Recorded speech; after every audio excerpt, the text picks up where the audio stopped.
Hello, good morning, नमस्कार, सभी का स्वागत है पावर ऑफ नॉलेज लीगल मेरे इस चैनल पे। आई होप सब अच्छे से पढ़ाई कर रहे होंगे, अपने कंपटीशन में लगे होंगे और निश्चित ही बहुत सारा ज्ञान ले रहे होंगे। डेली डेली पढ़ाई तो करते ही हैं ताकि हम अपना ज्ञान को बढ़ा सकें। तो आज हम एक नया चैप्टर स्टार्ट कर रहे हैं, रिसर्च मेथड्स के बारे में जानेंगे। बहुत सारी चीज़ें हमने जानी, रिसर्च मेथड्स को भी जानना ज़रूरी है, किस प्रकार से रिसर्च होता है, क्या क्या इनमें बिंदु होते हैं, है ना, क्या क्या मेथड्स हैं। ओके, तो शुरू करते हैं। आज हम इसका इंट्रोडक्शन पार्ट ले रहे हैं, ठीक है। फिर कल से इसकी बहुत सारी जो मैथडोलॉजीज़ हैं उसको करने वाले हैं, ठीक है। कंटिन्यूशन में रहेंगे, 5-7 दिन, जितने भी दिन लगते हैं, हम इसे इस पूरे चैप्टर को करने वाले हैं। तो शुरू करते हैं आज का सेशन, जान लीजिए। Let's get started. Every science is govern by some laws and rules which are discovered through research. तो कह रहे जो भी एक साइंस है, इसको भी साइंस कई लोग मानते हैं, ठीक है।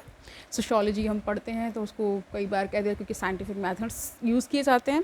कह रहे जो भी साइंस है उसके कुछ लॉज हैं, रूल्स हैं, ठीक है, वो डिस्कवर किस प्रकार, किस माध्यम से किए जाते हैं, रिसर्च के द्वारा। Bearing this in mind, early positivist sociologists also strive to discover such laws through several research methods.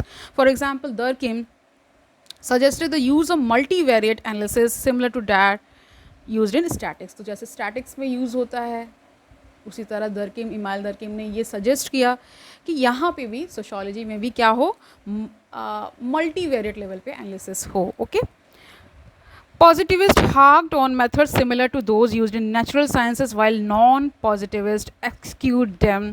As needs of the discipline grew, research methods also became more vibrant. तो कह रहे जैसे जैसे ये सब्जेक्ट में growth होती है ना, या बहुत सारी नीड्स पैदा हो जाती हैं जब, तो कहते हैं कि रिसर्च मेथड्स भी बढ़ाने पड़ते हैं या उनका बोलबाला हो जाता है, ठीक है। Simple data crunching was found inadequate for the discipline and hence interactive methods like participant observation were called into picture. However, unlike the research methods used in natural sciences, these methods had their own limitations as well when they were applied in sociological research. तो कह रहे कुछ ना कुछ limitations भी हम देखते हैं जब रिसर्च होती है, तो उसमें बहुत सारी चीज़ें हैं जो हम नहीं कर पाते, कुछ चीज़ें हम कर पाते। यही सब लिमिटेशंस एंड स्कोप का मतलब विषय वस्तु हो जाती है कि इतना हम कर पाए, इतना बता पाए, इतना हम अभी करने में सक्षम नहीं है, ये सब बताते हैं उसमें। Natural sciences provide the luxury of discovering laws in control labs. तो कह रहे हैं जो नेचुरल साइंसेस होती हैं उसको हम लैब्स में कर लेते हैं ना, उनकी लैब्स होती हैं, जैसे केमिस्ट्री लैब, फिजिक्स लैब, सबकी लैब्स होती हैं, ठीक है। In case of sociology, whole society is a lab. तो सोशोलॉजी के लिए बता रहे हैं पूरी सोसाइटी क्या है, उसके लिए लैब है, वही सारे एक्सपेरिमेंट्स हो रहे हैं, ठीक है। And hence controlling variables are very difficult. इसीलिए जो कंट्रोलिंग वेरिएबल्स है वो डिफिकल्ट हो जाते हैं to conceive and administer. Despite such handicaps, research methods in sociology have helped in lending more credibility to the discipline by systematizing the concepts and by providing corroborative data and content. तो ये सारी चीज़ें आप समझ पा रहे होंगे। आजकल गर्मियाँ भी बहुत हो रही हैं तो थोड़ा सा मुश्किल हो रहा है।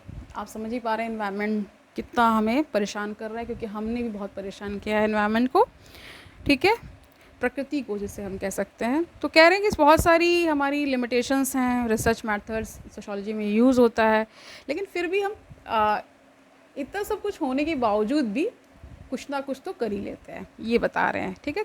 डाटा ले लेते हैं, उसके एनालिसिस कर लेते हैं, ठीक है। ओके फाइन, तो देख लीजिए थोड़ा सिग्निफिकेंस इसका जान लीजिए, सिग्निफिकेंस ऑफ रिसर्च मैथडोलॉजीज, ठीक है। तो क्या है, use of research methodology is necessary in sociology as it distinguishes sociological work from the layperson knowledge of society.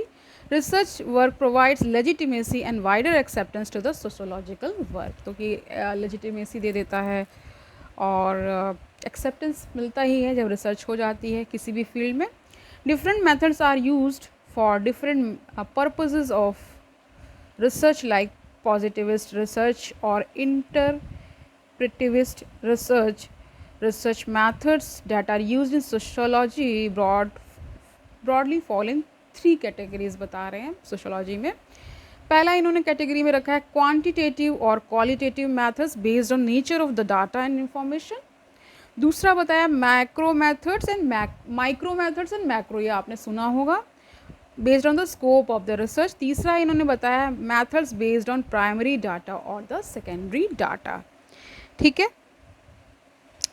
depending upon the requirement, different methods can be used. For example, survey research can be used in large scale research involving large number of respondents and investigators. बहुत सारे surveys कराए जाते हैं, ये भी एक research method ही है. Okay, it is the most common example of the macro method. Okay, that can be used in such a circumstance.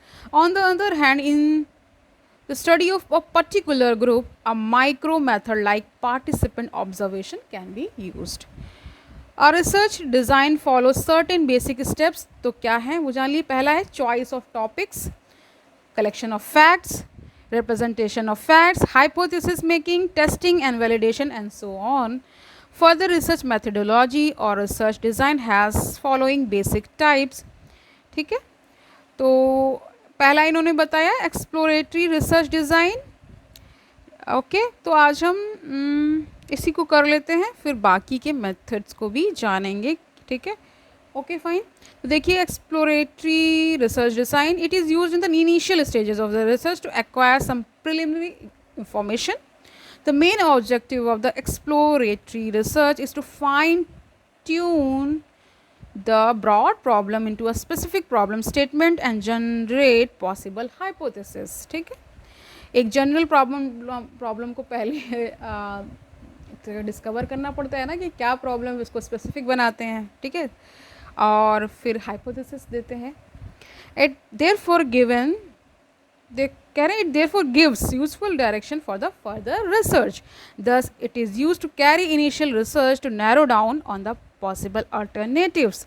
The general methods used in exploratory research are survey of the existing literature, दूसरा survey of the experienced individuals, and तीसरा analysis of selected case studies. ठीक है, तो इतना ही कर रहे हैं क्योंकि आज इंट्रोडक्टरी लेक्चर है और इसमें हमने रिसर्च मैथडोलॉजीज़ के 3 मेन जान लिए क्या होते हैं, मैक्रो एंड माइक्रो. ठीक है, मैक्रो एंड माइक्रो. ठीक है, जो बहुत ही स्पेसिफिक हो जाती है ना, तो उसको बता रहे हैं qualitative and quantitative, primary and secondary data. ठीक है, ओके फाइन. तो आज के लिए हम इतना ही रखते हैं. धीरे धीरे हम इसमें आगे बढ़ेंगे और इन टॉपिक्स को भी कवर करेंगे. ज़रूरी था बताना, इसलिए ये भी बताया जाएगा. आप रिसर्च मेथड्स तो जानना चाहिए. किसी भी फील्ड में अगर हम जा रहे हैं तो पूरा स्टडी करेंगे. ठीक है, कल मिलते हैं, तब तक आनंद से पढ़िए. डोंट टेक बर्डन, अपनी पढ़ाई करते रहिए. इसको एक एडिशनल इन्फॉर्मेशन के रूप में लेते रहिए कि क्या क्या यहाँ पे हो रहा है. इस पूरे चैनल का मुख्य उद्देश्य ही यही है कि आपको डिफरेंट कह सकते हैं डिसिप्लिन से अवगत कराना. मेनली अभी मैंने कुछ दिनों से, यानी काफ़ी दिनों से कह सकते हैं कि मैं सोशियोलॉजी को कवर कर रही हूँ. उनके बेसिक जो चीज़ें हैं उनको कर रही हूँ.